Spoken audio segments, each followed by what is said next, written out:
Vanilla cup cakes எப்படி simple and குயிக்காக பண்ணுறதுன்னு பார்க்கலாம். இதில் முட்டை ஒன்று உடச்சி ஊற்றிக்கிறோம்.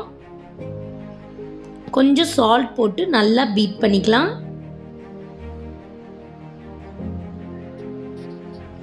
இப்போ வந்து 1 டேபிள் ஸ்பூன் வெனிலா எசன்ஸ் சேர்த்துக்கிறோம். இதோட தயிர் 1/4 கப் எடுத்து வச்சுருக்கேன், அதையும் ஆட் பண்ணி நல்லா பீட் பண்ணிக்கிறோம். இதோட கொஞ்சோண்டு ஆயில் சேர்த்துக்கணும். நல்லா பீட் பண்ணதுக்கப்புறமா சுகர் வந்து கொஞ்சம் கொஞ்சமாக ஆட் பண்ணி சுகர் பவுடரை நல்லா மிக்ஸ் பண்ணிக்கிறோம் கட்டி இல்லாமல். இப்போ all purpose flower 1/4 spoon baking powder, 1/2 spoon baking பவுடரும் 1/4 ஸ்பூன் பேக்கிங் சோடாவும் ஆட் பண்ணி நல்லா சலிச்சு விட்டு ஜென்டிலாக மிக்ஸ் பண்ணுறோம். இப்போ பாருங்கள் ரொம்ப டைட் ஆகிடுச்சு. இந்த டைமில் தான் நம்ம ஹாட் மில்கில் 1 டேபிள் ஸ்பூன் பட்டர் சேர்த்து மிக்ஸ் பண்ணி வச்சுருக்கோம்.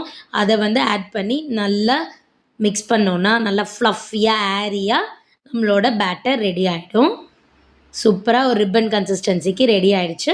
இப்போ நம்மளோட கப் கேக் மோல்டில் ஆட் பண்ணிவிட்டு மேலே சாக்கோ சிப்ஸ் போட்டு டாப்பிங்ஸ் போட்டு பேக் பண்ணலாம். இப்போ பாருங்கள், பேக் பண்ணும்போது செம்ம ஸ்மெல்லாக சூப்பராக இருந்தது. 10 மினிட்ஸ் தான், சூப்பர் குயிக்காக ரெடி ஆகிடுச்சு. இவ்வளோ சாஃப்டாக இருக்குது பாருங்கள். உடனே நான் ஓப்பன் பண்ணி பிச்சேன். ஸோ சூப்பராக இருந்தது. இதே மாதிரி நீங்களும் உங்கள் கிட்ஸ்க்கு செஞ்சு கொடுத்து என்ஜாய் பண்ணுங்கள். பாய்.